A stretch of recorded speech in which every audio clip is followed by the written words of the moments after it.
had to go and redo this live because they said that he was not hearing me on the live. So I'm doing this over again, and hopefully can be heard on this live, man. I'm going to be speaking about like real life traumas and what actually like kind of leads us towards imprisonment, incarceration, getting in trouble outside in the streets. And then once we get behind bars and we actually go to prison, what we can get into. And I'm gonna try to wait until a couple people come into the live before I actually start harping on these certain situations or whatever. But while I'm at it, I'm probably going to read the 10 chain gang commandments, what I feel that is like top tier things that you need to do, the way you need to act, perform, and like kind of think in this likeness. And what I did, I named it the 10 chain gang commandments because this is something that you need before going into incarceration. This is something that you should know to think like or feel like when it comes to incarceration. And I feel like these 10 chain gang commandments will help like people as they come into even a county jail. This can actually help you, and long as you know these things, you'll see that it can be just a little bit easier for you when you go behind the wall. And the first one is, do not go to prison, a county jail, a penitentiary, or anything with these type of charges, these heinous charges, whether it's child endangerment in any type of degree, because they're going to want to know exactly what you did to put a child in danger. And there can be certain things. You can be in a car with a child and driving kind of reckless, and they still will do this to you. This still can happen. They would be like, yo, you're getting child endangerment, you was driving reckless, you have a minor inside the car. Or you can be arguing with a girlfriend, a mother, a brother, or something, and long as a child is right there in the proximity, you can get endangerment of a child if y'all are getting to the point where you're fighting and stuff like that, or you're breaking stuff inside the home. You can get this charge. So I'm telling you, the number one of the top chain gang commandments will be, don't go to prison with sexual related charges. Do not go to prison with sexual related charges. Forcing yourself on somebody, any type of raping, aggravated sodomy. Like, you can't go behind the wall with these type of charges. That's not gonna work. It's not gonna work at all. Now, I'm gonna say number 2 is, do not go in debt with no one. And the reason why I say don't go in debt with somebody is because that means that you came into the jail and you might not be able to touch the money on your books at the time. There's some jails where you can't touch your money real quick. Or you're waiting on somebody to send money into you, being too anxious, you're not being patient, and then you start going to people that's already been locked up and they got certain type of ways about them that you don't know about yet. And then you go to them and then you get into debt where you really didn't know if your people had the money just yet. And then when you call them, be like, yo, I need the money right now. And I'm like, it's gonna have to be next week. You're gonna have to wait. It gotta be next week. Like, I'm trying my best. I'm gonna get the money to you. And now you're sitting there in debt. And you owe somebody now. Now they're looking at you like, yo, when you gonna pay me? You never wanna be on that receiving side and of having to explain when your family gets money, what day they get paid. I got you. Yo, bro, I didn't know, and all that. Nobody wants to hear that. Nobody's trying to hear that.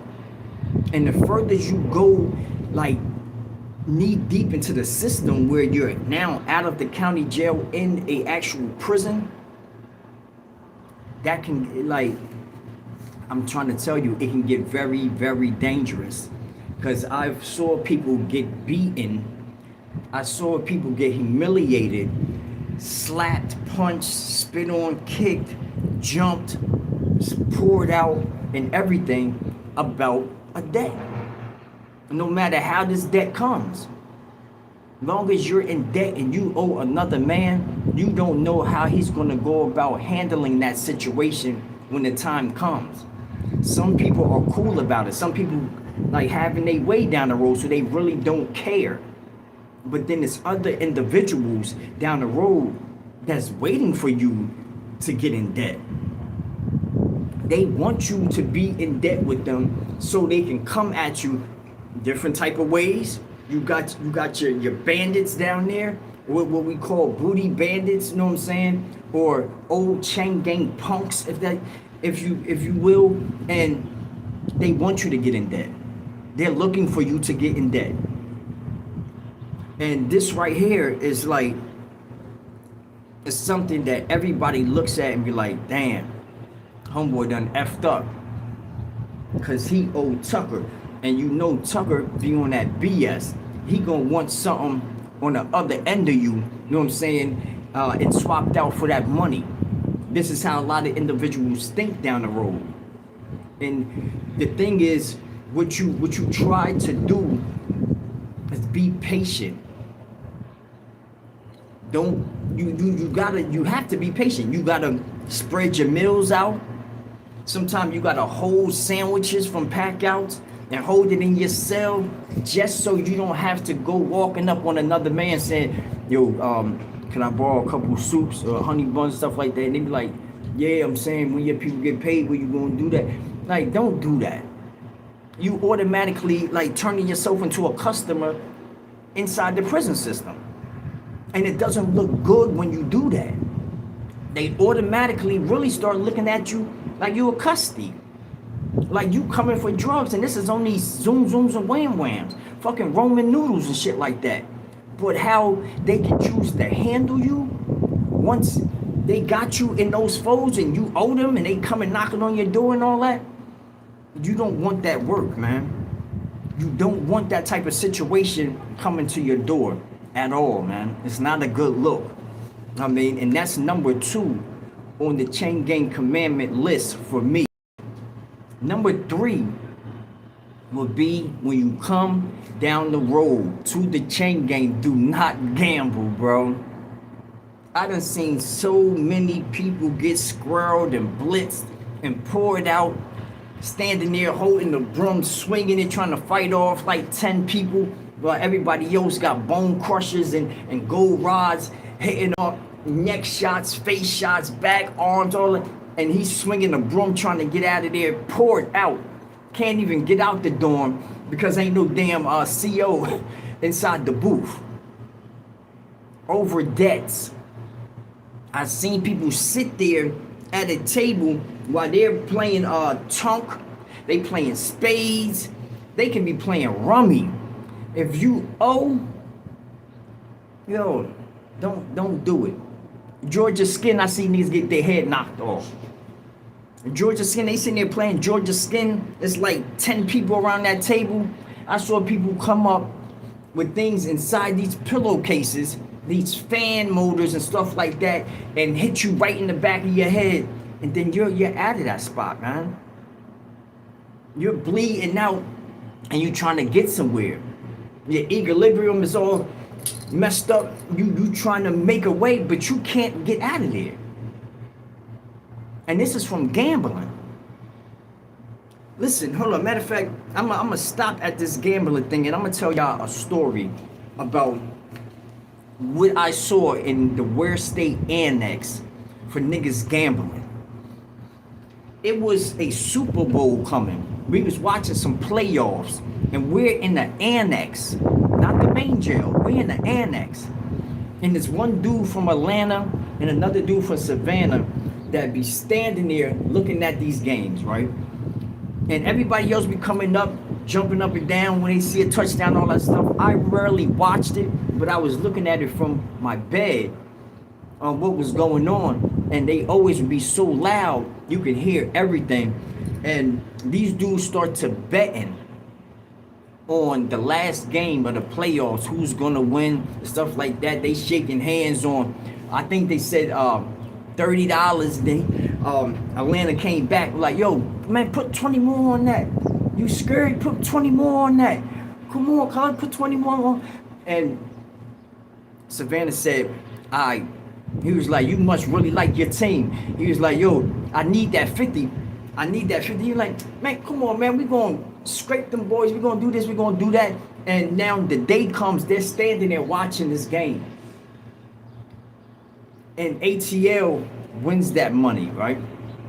He wins the money. He get it from Savannah. Now, Savannah's cool as I don't know what. Savannah's a chill dude. He don't be on no nonsense or nothing. You know what I'm saying? He's not with none of the BS. And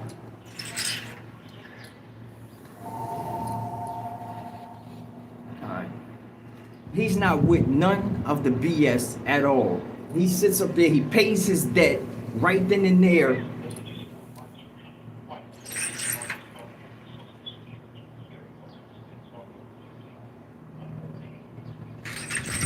All right, I'm gonna have to get to that message in a minute. All right, so, yo, he pays his debt. They cool.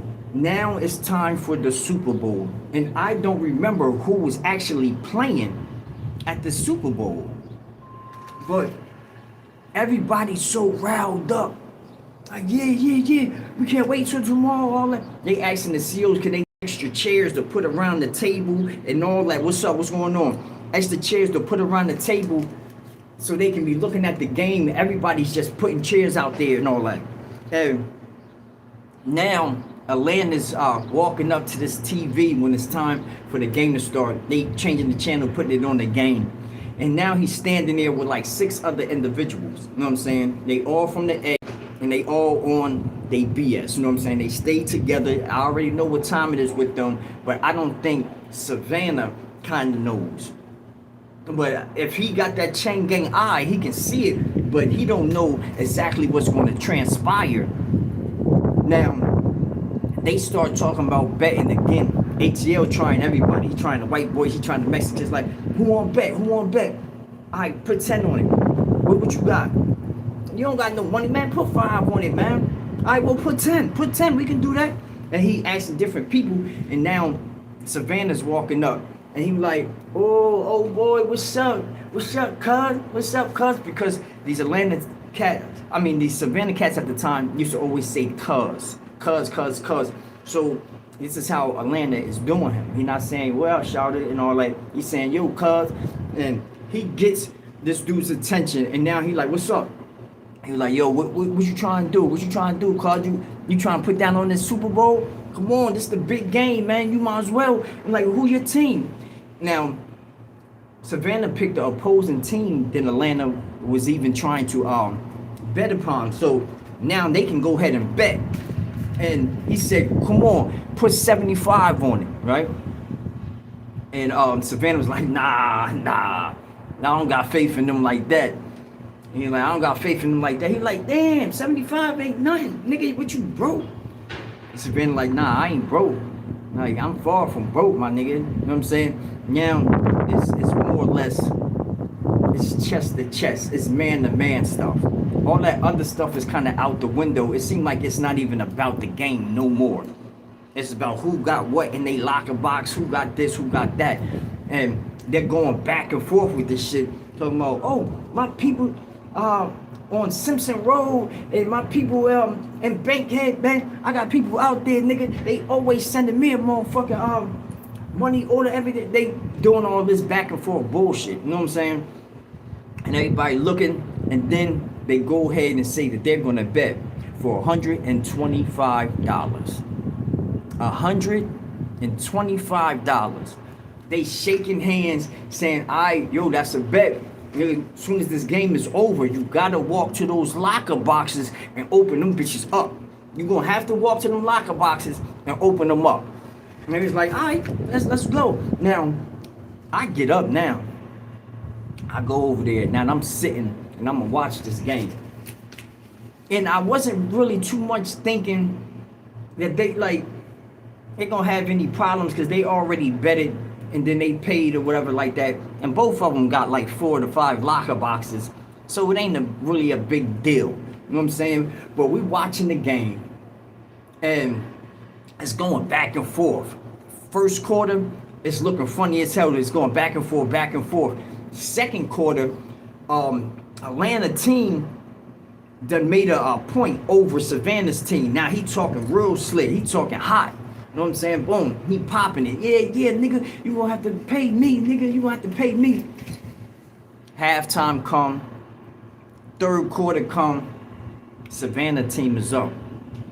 And then they fumble the ball. Then they make another score. Now he's up for real. Now he looking at Atlanta like, yeah, you're gonna have to come with that bread.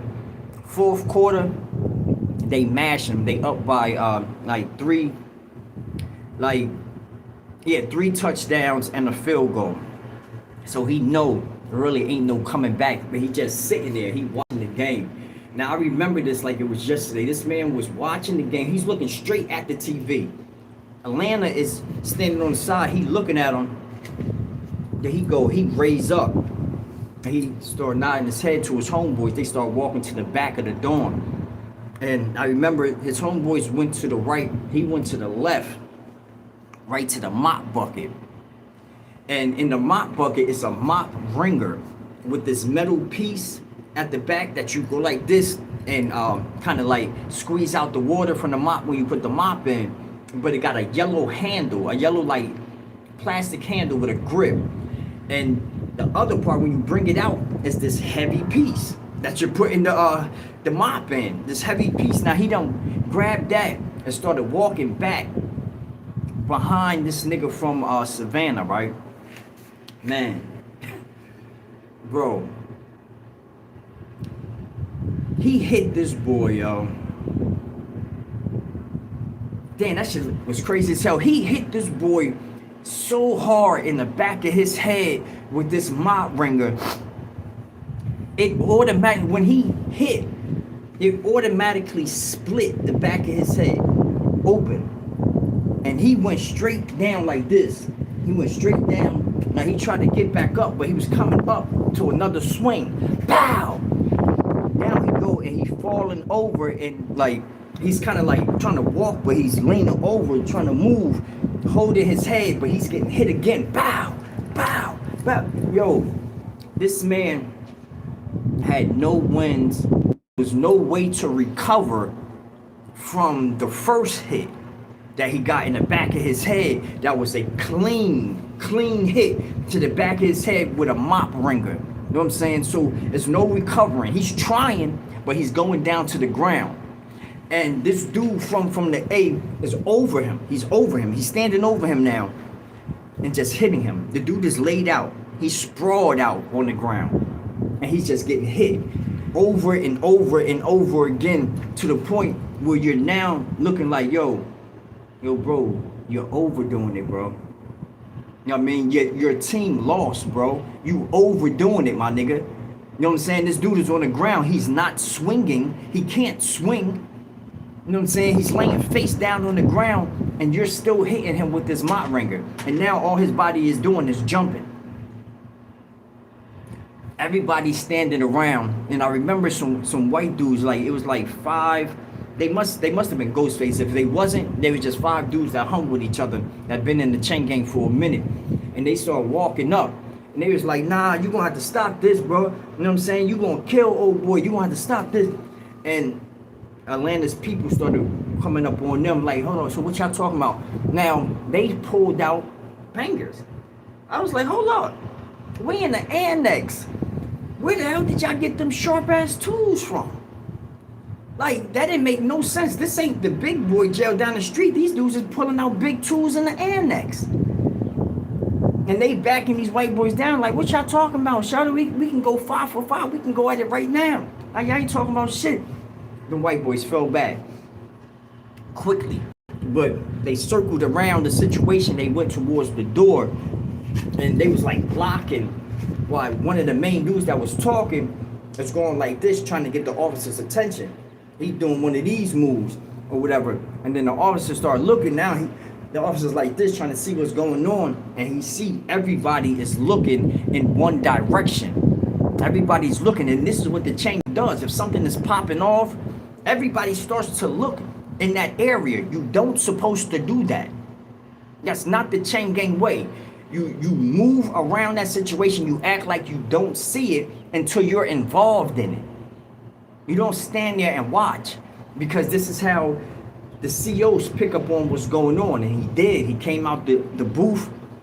He came into the dorm. The situation was still going on. Dude was getting tired. He was still hitting him. He was getting tired. And the officer ran over to him, pulled out the mace, started spraying. He started calling the code. And in minutes, there was a flock of officers coming into this dorm, and they grip old boy up.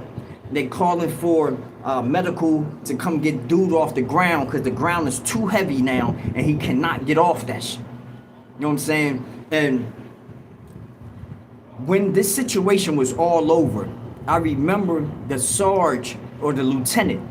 Yeah, it was the lieutenant. He came in maybe like 1, 2 o'clock in the morning, and he woke us up. And mind you, we're in an open dorm, so it's just bunks and bunks and bunks. He come in, and he was like, yo, he said, what's going on? What's going on with y'all? How y'all feeling tonight?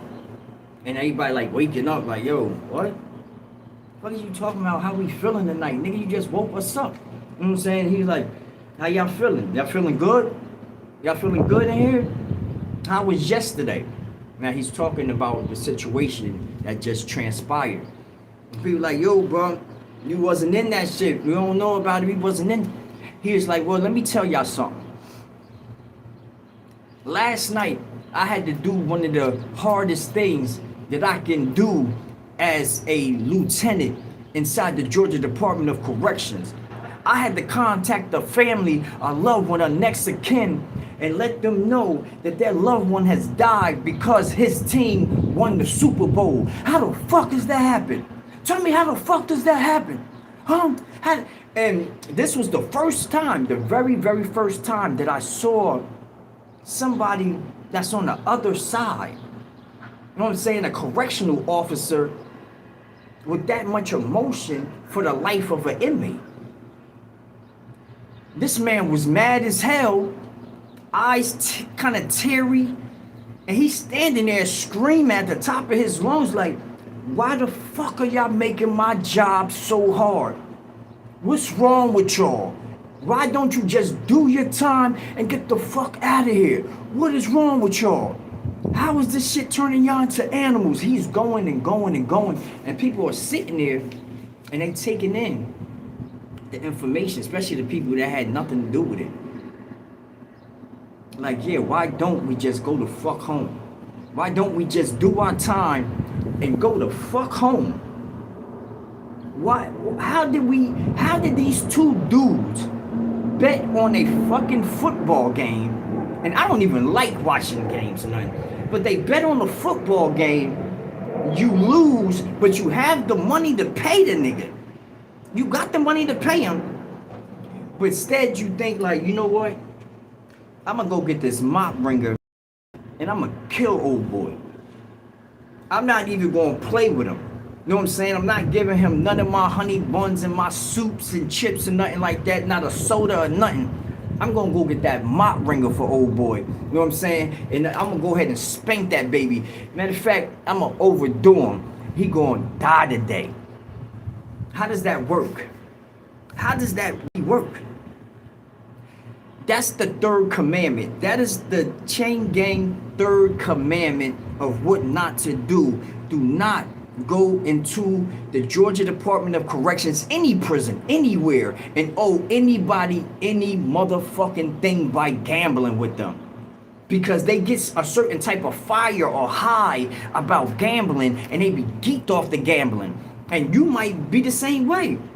You get that gambling spirit in you, now you like, yo, nah, come again. No, let me go to the store, man, and then owe him something, then come back to the game and lose some more. And now you don't know what to do. Don't do that.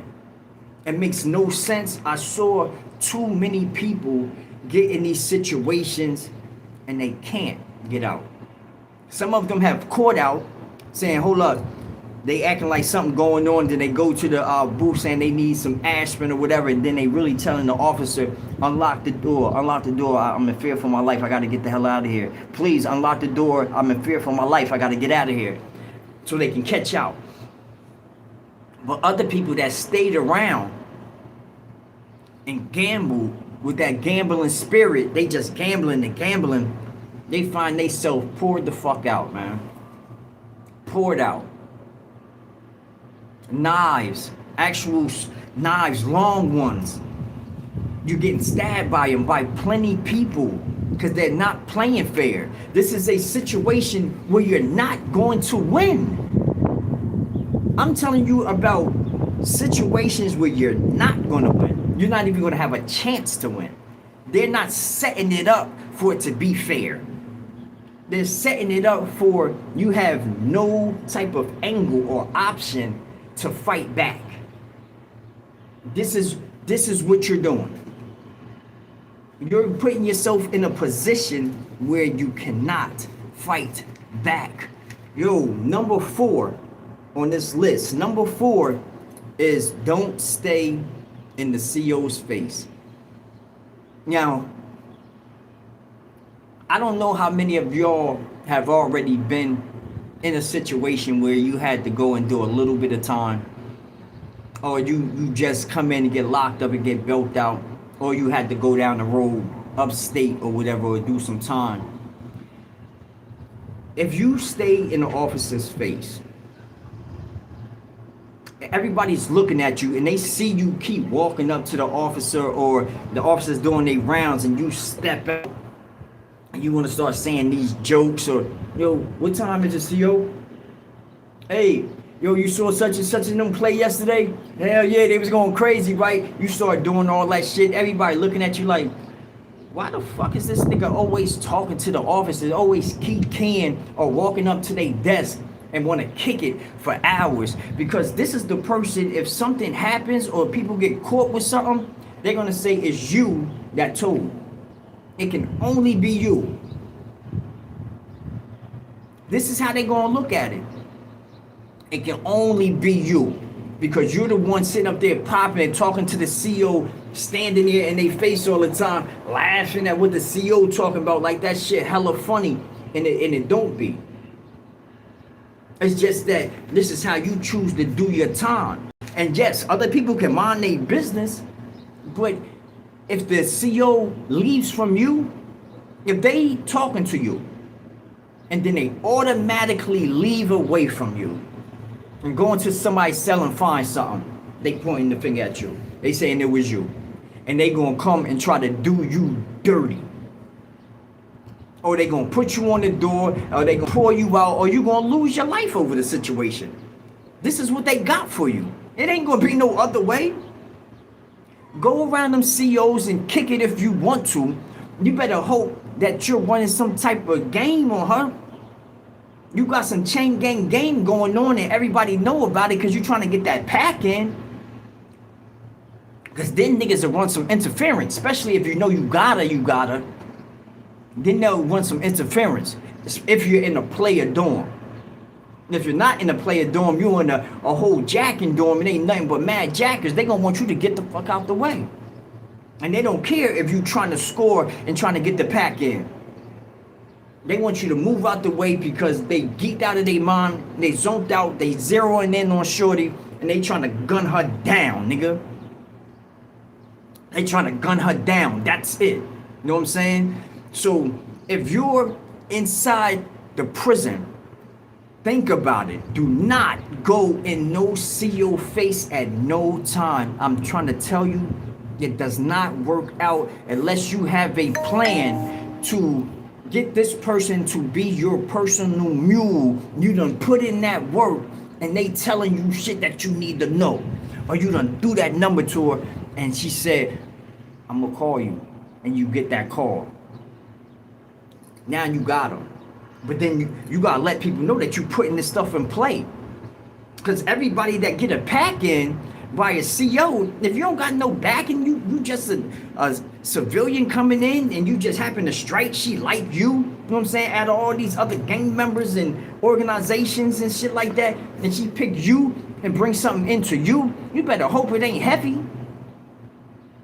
You better hope it ain't heavy, the things that she bring into you and other motherfuckers want. Because they're going to take your life about that. You're not going to have a chance. They're going to take your life about that. You're going to be out of here. They're going to talk to each other. And I saw it before. My man Polo from Savannah. He was always striking. Both camps that I went with him, he always striking. A CO always feeling his style. And he getting work in. And they allowed this dude to climb. They always allow Polo to climb, man. And then he started blessing the dawn. Half falls. Scoops and a half of tobacco. Scoops and a half of that mota. You know what I'm saying? Scoops and a half of the perico. Yeah, it was high, but sniffing, smoking loud, and tobacco, he's blessing the dawn. And they waiting for him to climb to get big packs in. And then they coming in. Yeah, fuck nigga. Yeah, fuck nigga. Yeah. Man, put that shit down. Get all that. All like is they really robbing a nigga out in the streets, man. And they got that fire out.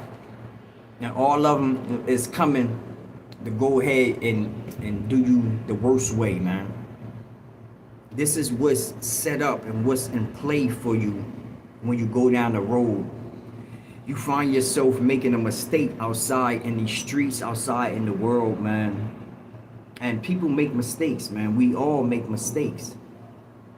I can't say what's the next mistake that I'm gonna make, and you can't say the next mistake that you're gonna make, but you're gonna make them. We're human.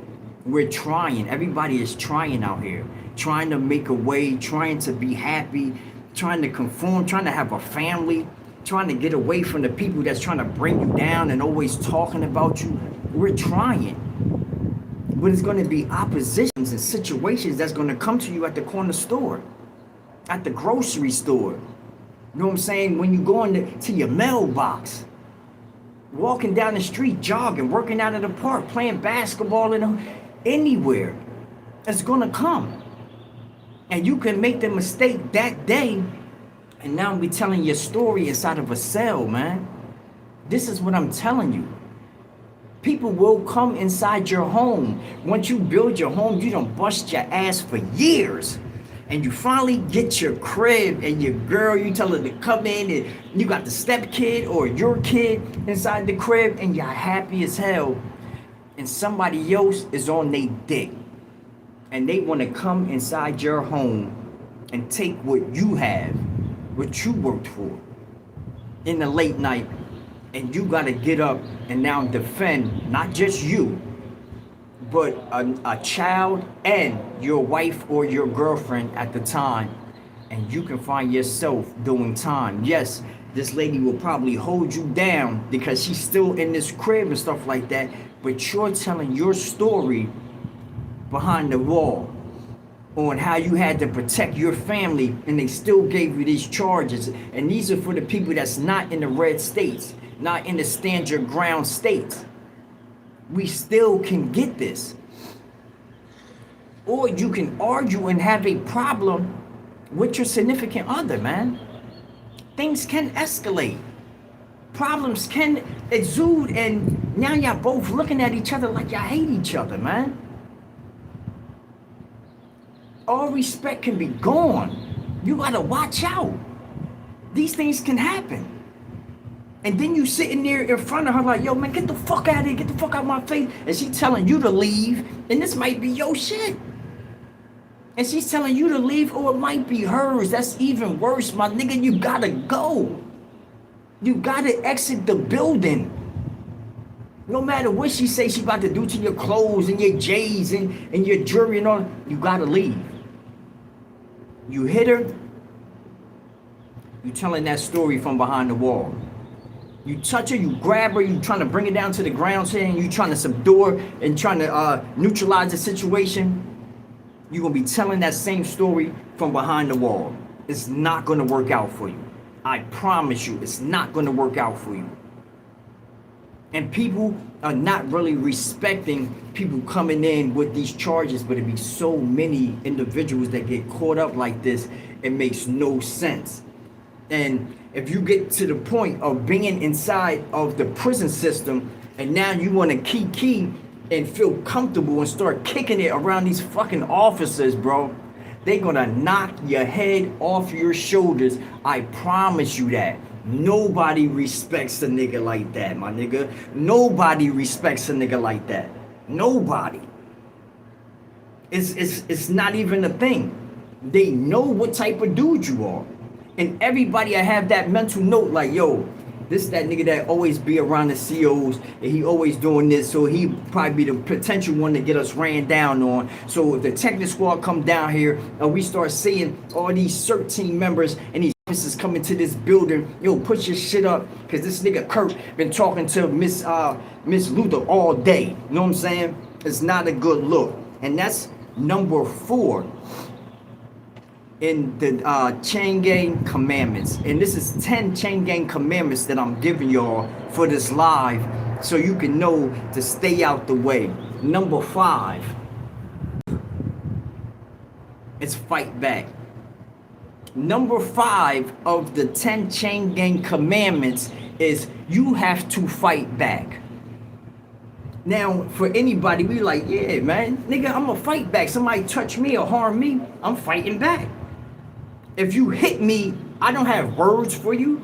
I have fists for you. And they flying, my nigga. You know what I'm saying? You have to fight back.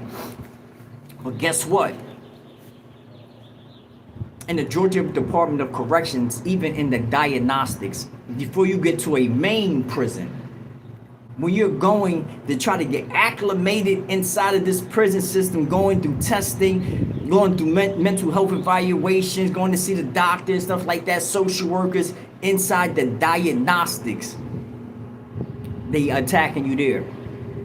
It ain't fair, they're jumping you there. This is one of the worst prisons inside the state of Georgia. You go into the diagnostics and go by this law, fight back. You might be fighting 12 motherfuckers, yo. 12 young boys with a lot of energy, and they keep coming and they have weapons.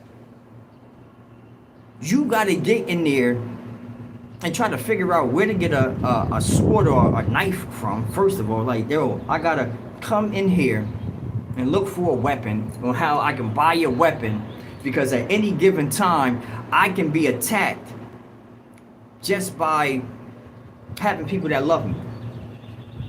I get a money order in, I get some money in and all that. I go to the store to get stuff so I can maintain through the weeks and have some stuff, even if it's a whole bunch of like cosmetics.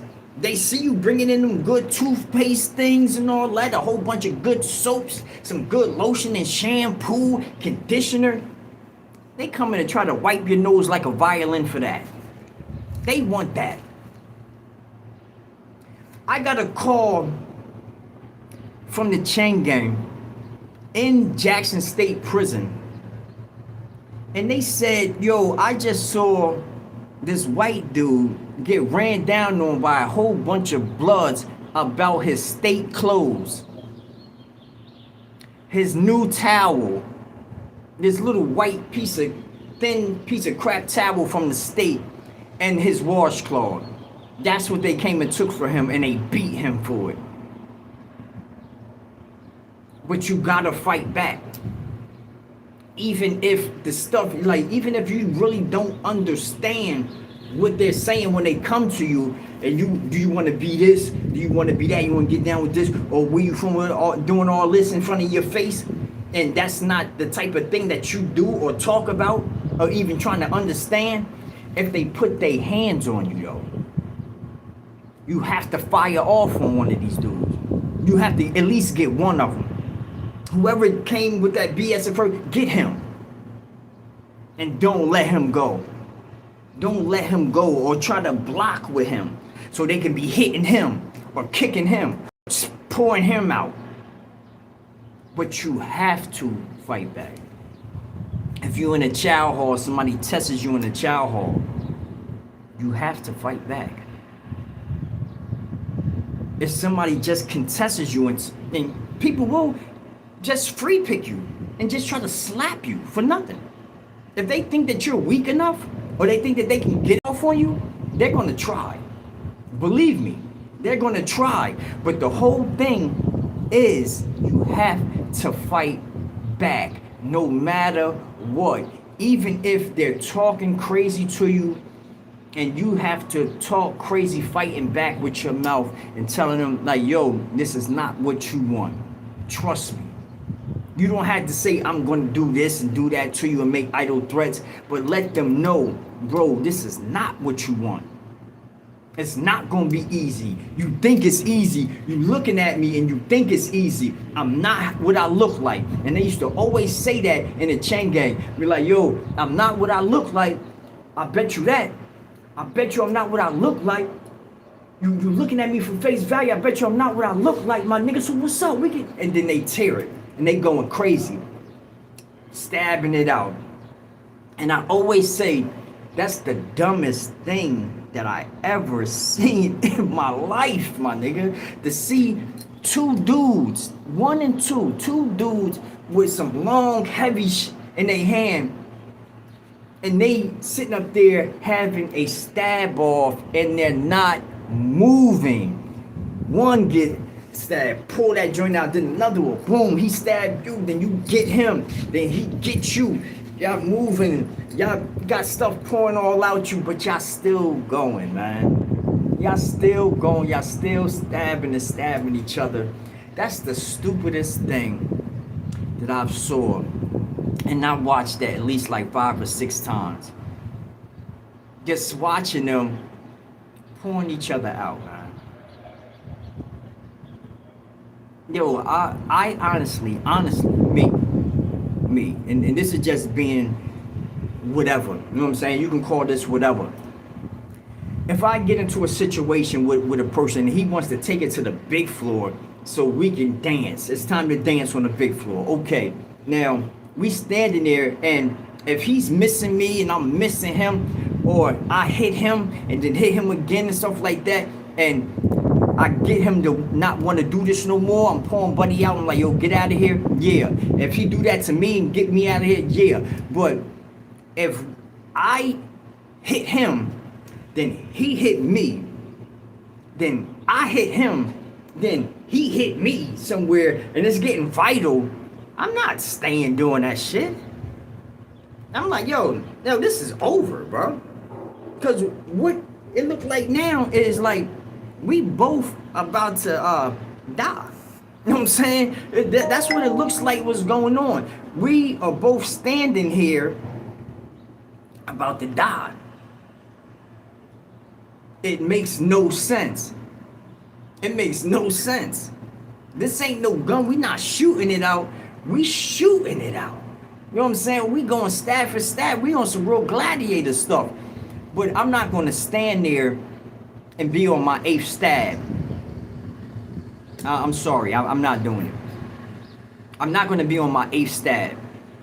We can do that 2 or 3 times, and now I got all these open wounds and stuff like that I got to take care of. But we ain't going to be 8 stabs in, and I'm going to be still in there doing this, getting poured out all different areas. Nah, that's not happening. That's not happening. And hopefully somebody will look at this situation and be like, nah, it's over, y'all. Y'all about to kill each other. Y'all bugging. It's over. Hopefully somebody will say that. But in the chain gang, it ain't likely. Unless these two dudes is loved on both ends. You know what I'm saying? And with two different situations, and they just let y'all like do y'all thing. That's the only way that you're gonna try to get some type of help in that situation. No, it's no fair fights at all. No fair fights. Now, number 6. Number 6 in the chain gang commandments, man. And for those who just came in, hold up, matter of fact, yo, y'all do me a favor and y'all hit the like button at the top of the screen. Y'all do me that favor. There's 121 people on here and 37 likes. There's no way in motherfucking hell that should be like that. Hit the like button at the top of the screen and get that thing up there a little bit. And then we going into number 6. And number 6 is diabolical. That's a natural fact. Go ahead, raise that up a little bit more. Make it to like 62 or something. We have 42. Make it to like 62. I know y'all gang. I know y'all with me. Only the official people hit the like button. You know what I'm saying? Only the official people hit the like button. And get me to 62, and then I'm going into number 6. You know what I'm saying? It's like that. Ooh. It's like that. Come on. We have 51. Let's get that 62 mark. I know y'all got it. I know y'all got it.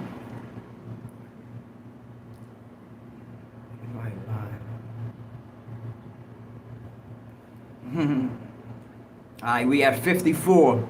We have 54. I don't give a fuck. Alright, 56. I'm about to say I don't give a fuck. I'm about to go in with this shit. Number 6, man, is don't mess with the punks inside of prison. Do not come into prison, get time, go down the road or go upstate and say, yo, I got so much time, it's justifiable for me to now like this man right here. So I'm going to try him up and see if I like it. Don't do it. Don't do it. Don't do it.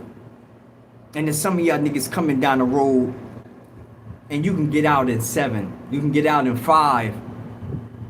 And y'all niggas so freaky that y'all plugging these little funny face, ugly ass motherfuckers. Y'all plugging them.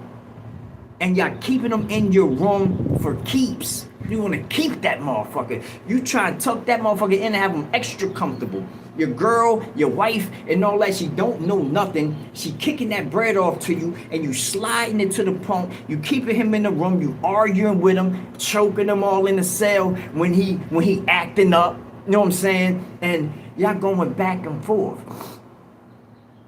Nighttime come, you locking in, and now you playing music all on your radio, doing all this old extra bullshit with one pair of boxers on, knowing that we double up on our boxers so you can't see no prints or nothing like that, but you walking with one boxer on so the open part in the front can slip, you know what I'm saying, and then you showing some like, yo, don't mess with no punk. Don't mess with candy. Don't mess with butter. Don't too sweet. Don't mess with delicious. Don't mess with sugar. Sweet and low. Don't mess with the motherfuckers. I don't care if they calling each other auntie, my sister, oh, the queen bee is here and all this. What, nigga? What, nigga? Is you like, don't mess with no punk when you go down the road, my nigga. Don't turn into no punk when you go down the road. Don't do it. I don't care, yo. I don't care. I'll be on every chat line. I'll be trying to get on niggas' phones, do video calls. I'll be on porn sites and corn sites and all that stuff, I will be doing that. I'm not trying to get weak in that aspect at all. I hate how they sound in there. When they all loud, open my door and they, oh, yeah, bitch, and doing all that, and doing all that extra hard switching, trying to look like a woman, that disgusts me, man. That pisses me off. I hate when motherfuckers be trying to ask me something like, I'm not, look, I have no problem. I have no qualms with anything, with anybody out in the free world that lives vicarious life or anything. I don't care. But in the prison system, the Georgia Department of Corrections, where I did my time at, don't come up to me talking to me about nothing. If I got cigarettes and stuff like that to sell, kick it from afar, ask me about it, I'll tell somebody to go grab it or something, I'll go grab it. Boom. You can't, like, you knock on my door, I tell you to open it, I see it's you, stand there. What you need? And well, hold on, why you come to my door though? What you need? Oh, all right, some tobacco. All right, stand right there. What you got? What's that you got in your hand, fam? All right, boom. And I have my celly or something, or I'll walk over to you, hit you with it, and go on ahead, man. Go ahead about your business, bro. You know what I'm saying? Don't be saying, oh, you be hooking and they got, don't do all that. Get the fuck out of here with that stupid shit. Go on ahead with that. You know what I'm saying? Ain't nobody trying to have no dealings with no punks, no botsy boys. You know what I'm saying? Like, that's not happening. It's not happening, and it's not a good look. And if you fall victim to it, yeah, this is what I want to say. This is what I want to say. Real talk, man. You go into the chain gang, right? And the time is getting to you. No matter if you got short time or you got a long time, but the time is getting to you, and you know that you got old girl out there, your old lady out there, you know what I'm saying, your girlfriend or your wife or fiance out there, and she loved the fuck out of you, my nigga. Is she doing that time with you? She's actually doing the time with you. And you, your little pussy ass, if you don't tell that girl, yo, I'm in here on some real whole shit. You know what I'm saying? I done broke down. I'm messed up right now. And I'm dealing with the same sex in here. If you can't muster that up, if you're not man enough to tell her that you're not man enough, you know what I'm saying, to hold it down, yo, you might as well go. I'm not gonna say what you might as well do, but I'm just asking you, don't do that.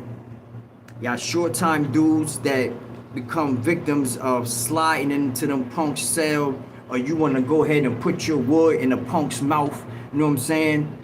You better come home and tell that girl, forewarn her that you is a fuck nigga.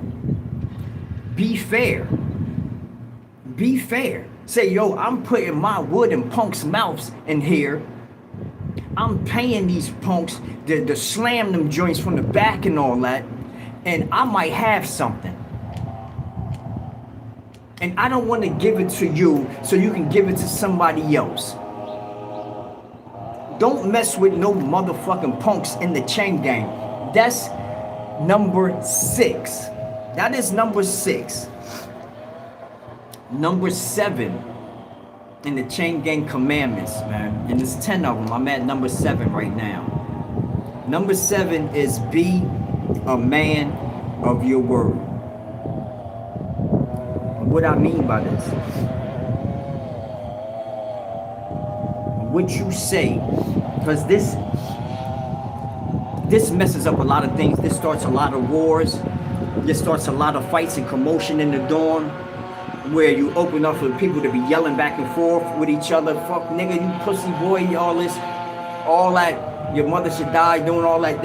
When it gets there, it's because you're not a man of your word. You done went to somebody and told them, like, yo, I'm gonna pay you back on such and such day, and you don't grab something heavy from them, or you could have grabbed something light. It doesn't make a difference. You grab somebody else's belongings, and you said it's your word.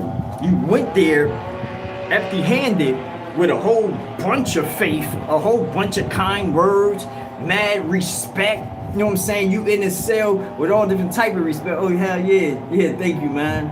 You know, I appreciate it. Nah, my folk live down in LaGrange. Yeah, LaGrange, Georgia. Yeah, I'm a country boy. You know what I'm saying? Yeah, I'm saying, can I get one more bag of them chips though? Good looking, shouter. Good looking, shouter. Thank you. Like, you all with the extra nice guy stuff, but then when it come down to it, you're not a man of your word. You don't keep your word. This can fail an individual being around a person like that in many ways. This man can be telling you that he'll ride for you. You'll think that this is your bus partner right here, and how he kicking it like, yo, he gonna go out in a blaze for you. He'll do this, he'll do that. He did this at another camp, and he did this at another camp, and all this stuff. And he's telling you, and you in the cell, he's beating you down. That's what he's doing. He's beating you down with stories. He's beating you in the head with it, and you like, oh, all right. So, nah, you ain't do that to me. Like, hell yeah, I did that to him. So I pulled out that fire and that shit, put that blick on that nigga. Bow, bow. Like, and you listening, and what happens?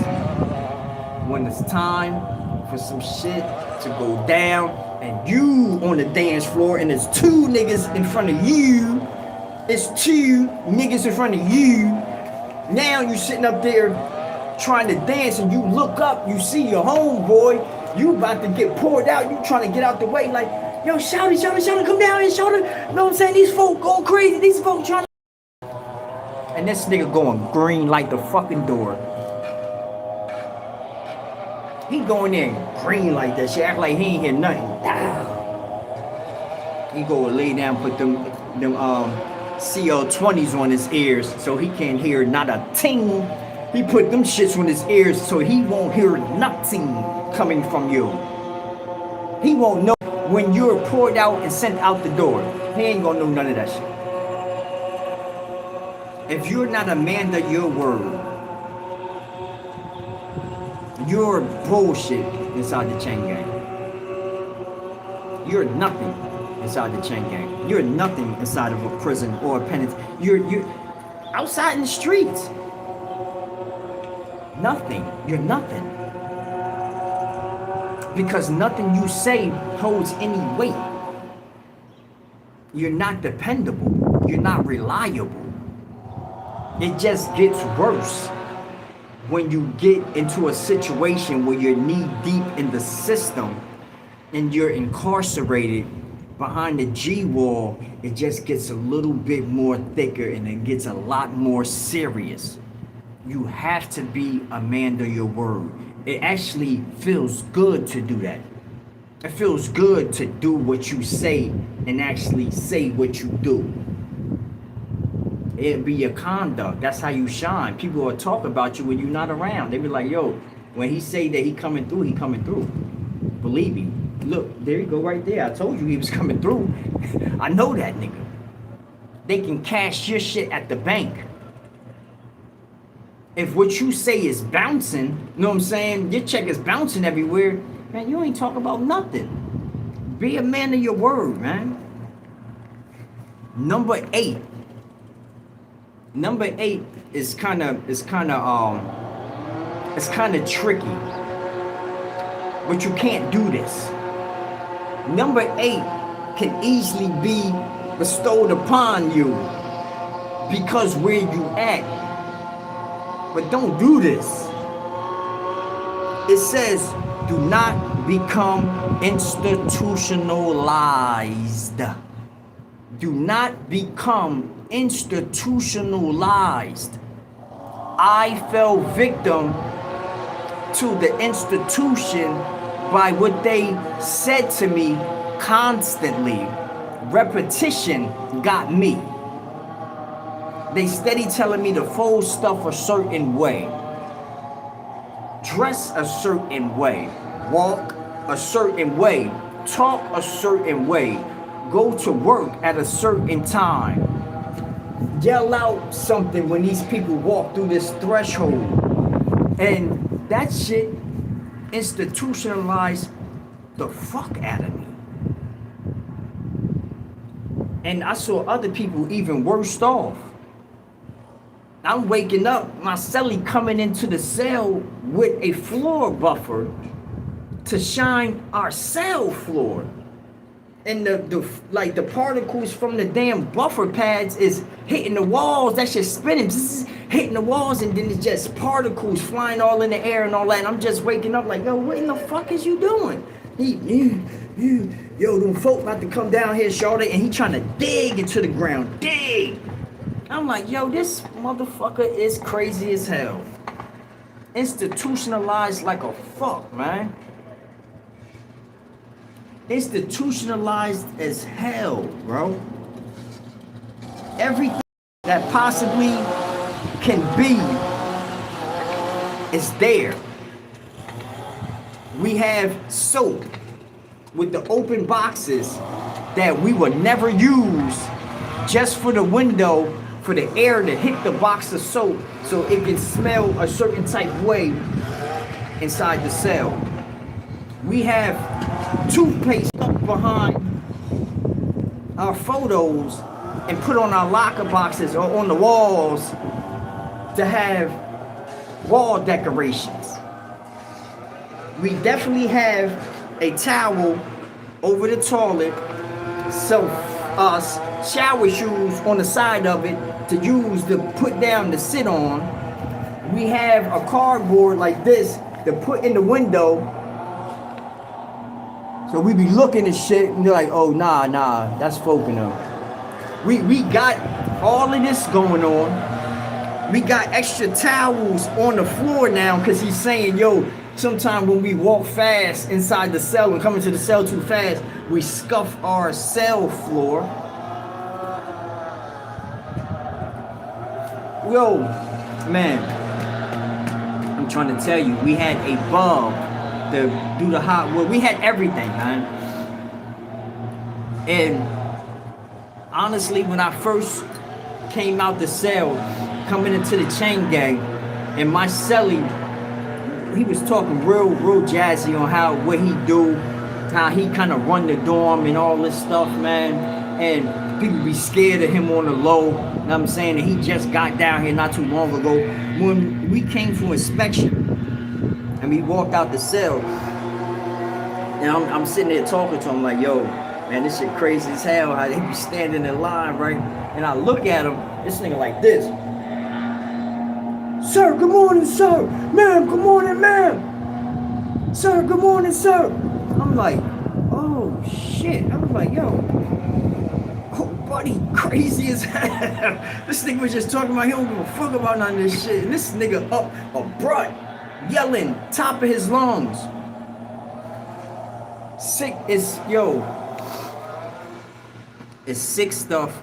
It's diabolical. It makes no sense at all. It makes no sense. I'm trying to tell you, bro. It makes no sense. Number 9. And I'm going to go right into number 10 right after that. Number 9. Please, all inmates, all around the world, every fucking jail, every county jail, every prison, every chain gang, every penitentiary, listen up. Every jail, every chain gang, every penitentiary, every county camp, every private camp, any of that shit, listen up. Honor any money order or visit you get, nigga. Honor any money order or visit you get. Matter of fact, let me say it again. Honor any money order, any money coming to you. It's not your fucking money till you get it. People worked hard as hell out in these streets to get it. People did what they had to do to get it. You didn't have to get it, but you got it. So honor any money order, anything coming through the wire to help you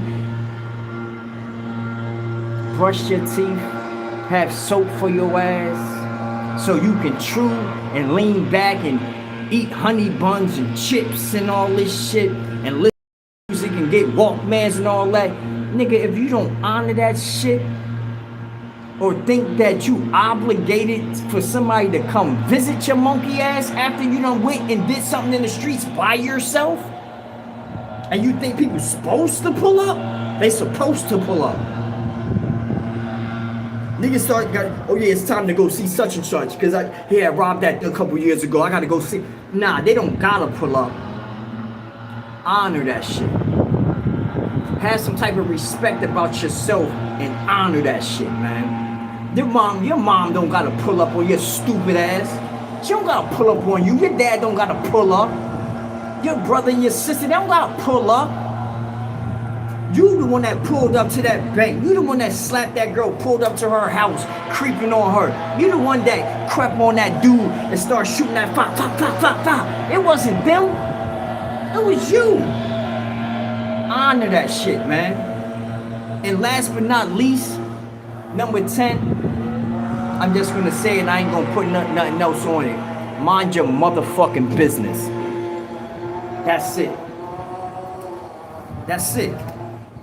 That's your 10 chain gang commandments, y'all. You know what I'm saying? I came on this live to let y'all know and forewarn y'all of the things that you can get into, things that you might want to put on your armor if you ever have to go into a situation like that, or if you have seen people fail in these things right here. Y'all know their outcome. Y'all saw what happened to them. Y'all heard the stories. Y'all know what's going on, man. So just know that we're real people in a real world. Things happen. You don't know when it's going to happen. That's where circumstances come in at. And then once you go through it, that's where experience comes in at. And then you can tell people, because you didn't just get to it, you went through it, and you got to the end of the situation. You picked the jewel up in the middle of that situation. You equipped yourself with that. Now you got experience, nigga. Now you can go tell somebody about it. But if you don't and you keep it to yourself, you's a jackass. You know what I'm saying? Because you ain't trying to help nobody. Once you get some knowledge and then you know how to speak it with a little bit of wisdom, you ain't trying to bring forth no understanding. Come the fuck on. Is you crazy? If you got it, and you know how to speak it through wisdom, and you can make some people understand, you better tell somebody about it. If you got a little bit of love about somebody, forewarn them, man. Yo, it's danger down there, bro. And you better believe me, man. And if you're not a man of your word, they can't believe you, bro. And if you messing with some punks, you're deceiving people, bro. If you out there gambling and stuff like that, you'll gamble your house away and your money, your cars and everything, man. These are things that you need to be equipped with out here in these streets. But it just get a little bit heavier down the road in these chain gangs, man. And that's a natural fact. Look, I'm gonna ask all of y'all, like right now, all 76 of my people in here, can y'all please go ahead and subscribe to my channel. Please go ahead and subscribe to my channel. And also, I need y'all right now to go to county jail, prison, or chain gang. My channel, county jail, prison, or chain gang, and subscribe. Show me the numbers change. Let me know, you know what I'm saying, that I'm doing the right thing and I'm handling business, man, and I'm not just wasting time telling people. Because I use these platforms as a podium to tell people what's going on and bring forth the awareness of the dangers that's in these prisons, man. And I'm trying my best, man, because I do got a story to tell. I've been through some things. I learned a lot of lessons. And some of these lessons was harder than others. You know what I'm saying? A lot of people walked out of my life through these situations. A lot of people just was not there. You know what I'm saying? And I wasn't a good person out on the streets. I wasn't. I'm going to tell the truth. I wasn't. So I had to learn my lesson. And now that's some years behind me. And I'm just trying to do what I can. No, I'm from Jersey. I'm from Jersey, fam. from Jersey. All right, good looking. Thank you. I appreciate that. Thank you, y'all. I'm reading y'all comments right now, and I mess with y'all, man. Word up, Patterson, no doubt. I was born in Plainfield, raised in Newark, and then I came down here to South Jersey and all that. If y'all see it, y'all can see it, right? I'm in the neighborhood. You heard? I'm in the neighborhood. Well, yo. Yeah, that's a natural fact. I said it makes sense now. Aight then. Aight. Yo, man. Shit is real. Shit is real everywhere you go. You know what I'm saying? Like, I just happened to do my time in the southern prison down in the chain gang, and it was diabolical. You know what I'm saying? It was a little bit harder for people coming from out of state, especially up north, going down there. You got to get that respect.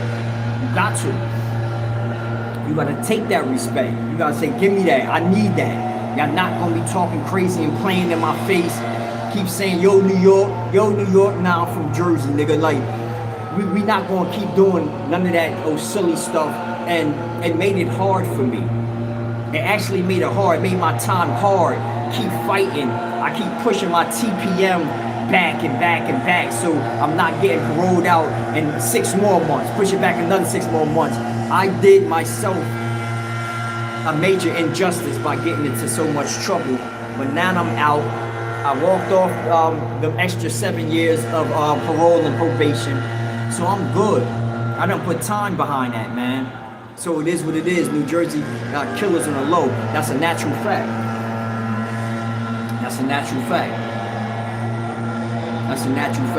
Yo, once again, if y'all just coming into the live, please subscribe to the channel. My name is Big Miz from the Zoo, too. Big Miz FTZ. Big Miz from the Zoo. And I'm going to be coming on the lives more frequent and talking to people, telling some more of my situations and experiences in the different chain gangs that I went to. I was in 6 different prisons down the road, and a lot of stuff happened throughout those years. I tell people out of 365 days, it was like 120 of them out of that 1 year that was some real life BS, and I got a story to tell. And I did like 6.5, 7 years inside of the Georgia Department of Corrections, adding on to the county time that I did before I went down there, man. And it was diabolical. It was diabolical. You know what I'm saying? Like, I can come from one aspect talking about Gwinnett Jail, then 901 Wright Street, you know what I'm saying, the Fulton County Jail, downtown Atlanta, and then going down the road and having to go through all those different chain gangs. And I learned my lesson, bro. You know what I'm saying? But y'all, please go subscribe to the channel. Change these numbers. Walk with me on my journey. You know what I'm saying? And believe me, I'm not going to lead you astray. I'm not in the business of doing that. Also, go to county jail, prison, or chain gang. That's my other platform, y'all. Until next time, I just want to say I love y'all. If y'all have any more questions for me, I got like 2 more minutes, you know what I'm saying, before I'm about to jump on a different platform with my man Crime Talk. So if y'all got any questions for me, and yeah, I'm about to be on Crime Talk live in a minute. Crime Talk 369. Crime Talk 369. I'll be on his live in a few minutes. I'm a sub. You passed the troll test. Oh, no doubt, my G. Yeah. I can dig it though. It's a lot of trolls down the road. They be playing a lot of games so they get that fire. So, I mean, I don't worry about that. It's all good, man. Your boy got tough skin. Believe me, your boy got tough skin. I got your back. And watch how you saying that though. Watch how you saying that you got my back, nigga. I got your back. What you trying? You trying to lead me into another one of them troll punchlines or something? I got your back. Niggas is crazy as hell, man. Yo, but y'all be good, man. Y'all be good. This your boy Big Miz from the zoo, man. Y'all like, share, subscribe to the channel. Like, share, subscribe to the channel. Matter of fact, y'all go into my channel right now to go to the last video that I just put out there about this dude Will and how he wigged out. Get them numbers to go a little crazy, man. And then check out the rest of my videos. This your boy Big Miz from the zoo. I love y'all. I'm gone.